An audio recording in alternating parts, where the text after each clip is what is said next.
उतरा हीरा से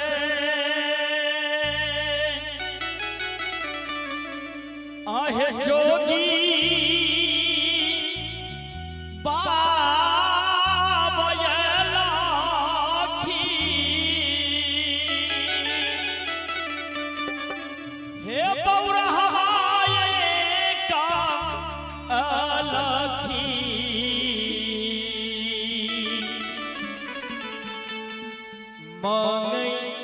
जोगी गौरी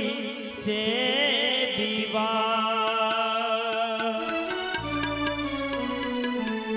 मांगई शिव गौरी से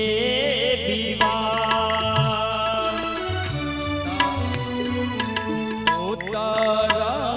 ही राजा से जोगी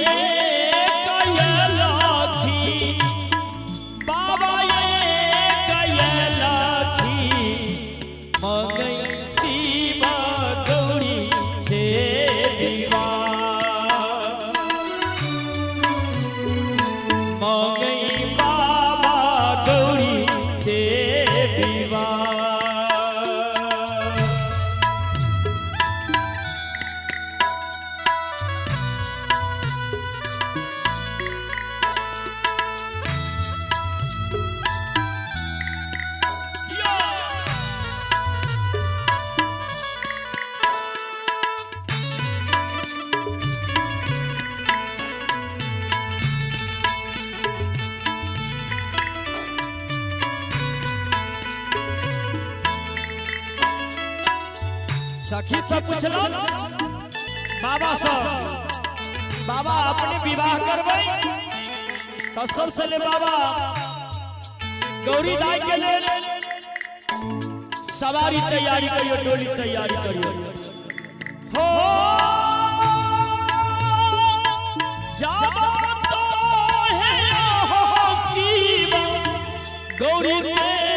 विवाह करबो गौरी करवा हो लयो शिवा डोली या कहार लयो बाबा डोली या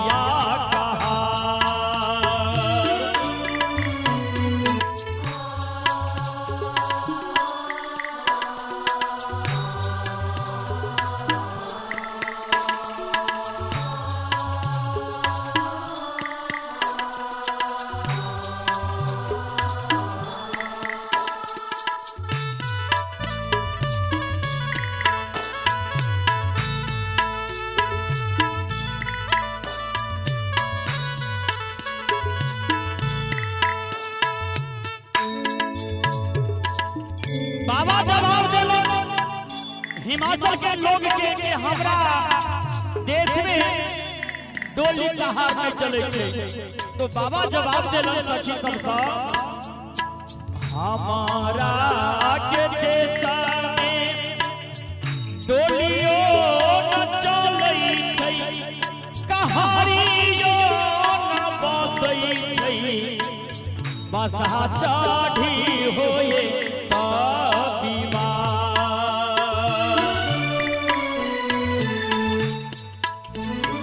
बसहा चाढ़ी होए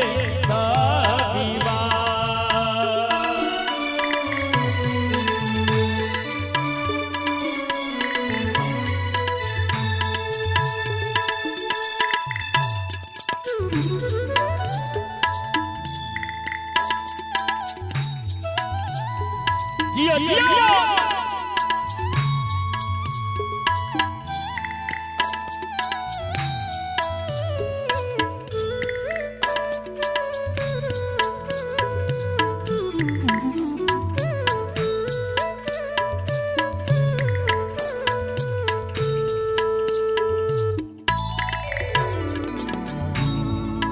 सखी सब ठीक है बाबा जब अहाँ के देश में यह रीति रिवाज है डोली कहार में चले तो बाबा कम से कम दिया तो कपड़ा के जरूरी है हो जावा तो है जीवन गौरी से विवाह करब गौरी से विवाह करब गौरी से विवाह करब यो लयो सीमा दक्षिणे के जी लयो बाबा दक्षिणे के जी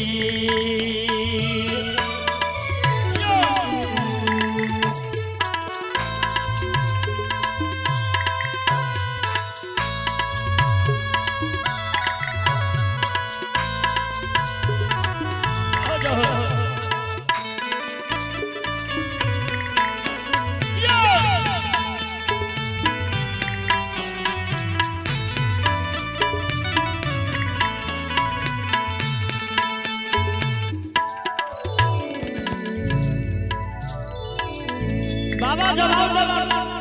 सखी सबसे हमारा के देश में कपड़ियो न चलै छै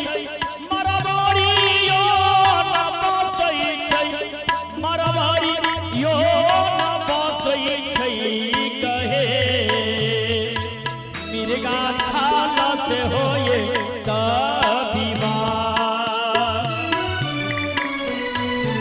मिर्गा छाल से होए त विवाह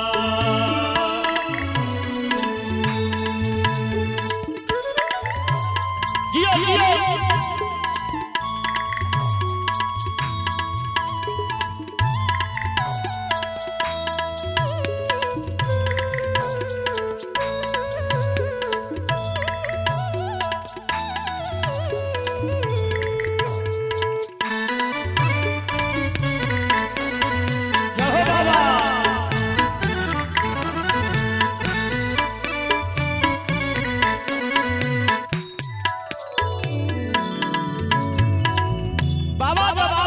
हमरा देश में कपड़ा बड़ा नहीं चले छे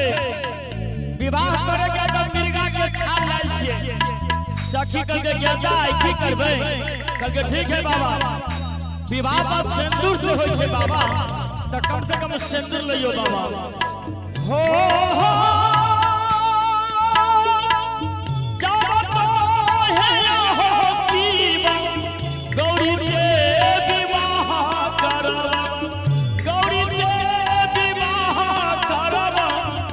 गौरी के विवाह करब यो लयो सीमा सिंदूरा बेसाई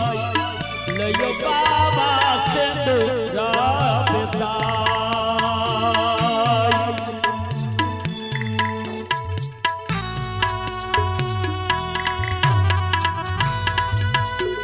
जियो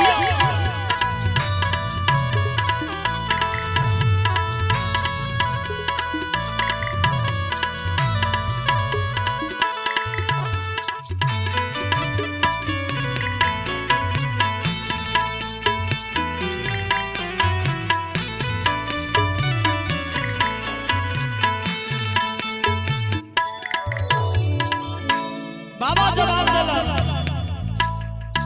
हमारा के देश में सिंदूरियो न चलै छै सिंदूरियो न चलै छै सिंदूरियो न चलै छै कहे ए बाबा कहला हमरा देश में सिंदूर नहीं चलै छै त कथि से विवाह होते बाबा तब बोरा के बोरा भेभूत लाइल छिए सौसे पार्वती जी के उझेल दियो भ जेते विवाह आहे भेभूता से होई त विवाह अहो राम राखे देश में सिंदूरो न चलै छै सिंदूरियो न चलै छै सिंदूरियो न चलै छै कहे भेभूता से होए त विवाह भेभूता से होए त विवाह